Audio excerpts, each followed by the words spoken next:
Media वाले आज मराठा समाज ने आंदोलन छेड़ा हुआ है। इसमें हम जैन पेटी रोड पर हैं, प्लस के फाटे के इधर। आपको बताना चाहेंगे कि मनोज जरांगे पाटिल के समर्थन में ये लोग आज सरकार से मांग करेंगे कि इनको भी आरक्षण दिया जाए। हम इनसे जानेंगे कि इनकी क्या कुछ प्रक्रिया है।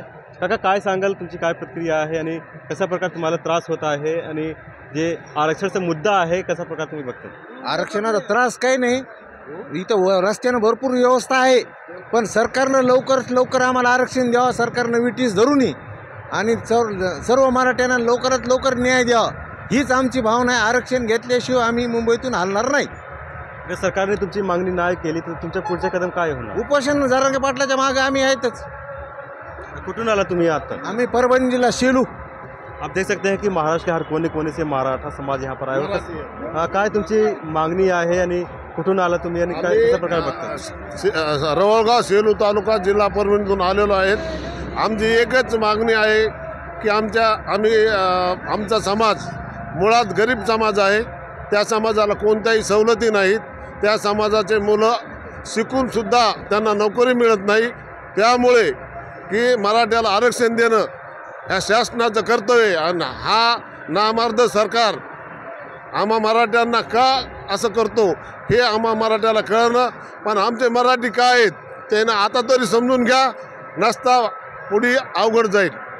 किती लोक आहेत तुमच्यासोबत आजपर्यंत? आज आमच्या गावातून 90 लोक आलेले आहेत आमच्या संघ गाड्यानं, आणि बाकीचे सर्व लोक आपोआपल्या वाहन रेल्वेने, काही मोटरसायकल आलेत।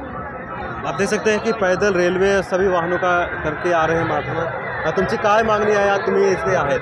आम्ही मुंबईला कोच करण्यासाठी जरांगे पाटला सोबत निघालो होतो 20 तारखेला। आम्ही आरक्षणासाठी मनोजदादा सोबत आहेत। जर आरक्षण नाही दिलं तर आम्ही उपोषण मुंबईमध्ये करणार। आम्ही माजलगाव तालुका पात्रोड या गावातील 25 जर सरासरी गावकरी आलेलो आहोत बीड जिल्हा। जर नाही दिलं तर आम्ही तिथं मुंबईला उपोषण करणार।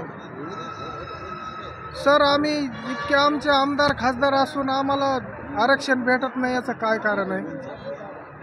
जर इतर जातीचे 50 मार्क 100 मार्क असले तरी त्यांना नोकरी लागते, आम्हाला इतके मार्क जास्त घ्यावं लागते तरी नोकरी नाही। त्याच्यामुळं आम्ही मुंबईला आरक्षण घ्यायला जाणार। युवा मराठा आहे आमच्यासोबत। काय तुमची प्रक्रिया आहे? कुठून आलेला आहे तुम्ही? आम्ही चिखली खुर्द तालुका जिल्हा नांदेड इथून आलेलो आहे। किती लोक तुमच्यासोबत आहेत? आमच्यासोबत 60 लोक आहेत। आमच्या गावात पब्लिकच आहे 250 रुपये, 250 लोकसंख्या आहे, त्याच्यामधून आम्ही 60 लोक आलेलो। काय मागणी आहे तुमची? जरांगे पाटलाची जी मागणी आहे तीच आमची मागणी आहे, त्या मागणीवर आम्ही ठाम आहोत। काय बोलणार तुम्ही आता? एकच आम्हाला बोलायचं आहे, जे जरांगे पाटील म्हणतील तेच करायचं। आता जरांगे पाटील म्हणतील तेच करायचे आता आपल्याला।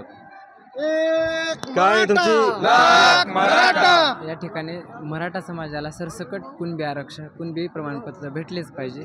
अरे कोण म्हणते मराठा आरक्षण देत नाही? अरे कोण म्हणते मराठा आरक्षण देत नाही? आम्ही बी घेतल्याशिवाय राहत नाही। कारण यावेळेस झेंड्याला जो दांडा भेटलाय तो दांडा मजबूत भेटलाय, आणि तो दांडा ज्या खांद्यांवरती तो खांदा खांदानी भेटलाय। भेटलंच पाहिजे आरक्षण। आप जैसे देख सकते हैं कि इनका मानना है कि मनोज जरांगे पाटिल काफ़ी मजबूत व्यक्ति मिला है, जो कि मराठा योद्धा के लिए काफ़ी काम कर रहे हैं और जल्द से जल्द मराठा आरक्षण की मांग ये कर रहे हैं, नहीं तो इसी तरह का आंदोलन इनका जारी रहेगा। वीडियो जर्नलिस्ट बाबर के साथ पंकज बिनवंशी की रिपोर्ट, आवाज़ टुडे, नवी मुंबई।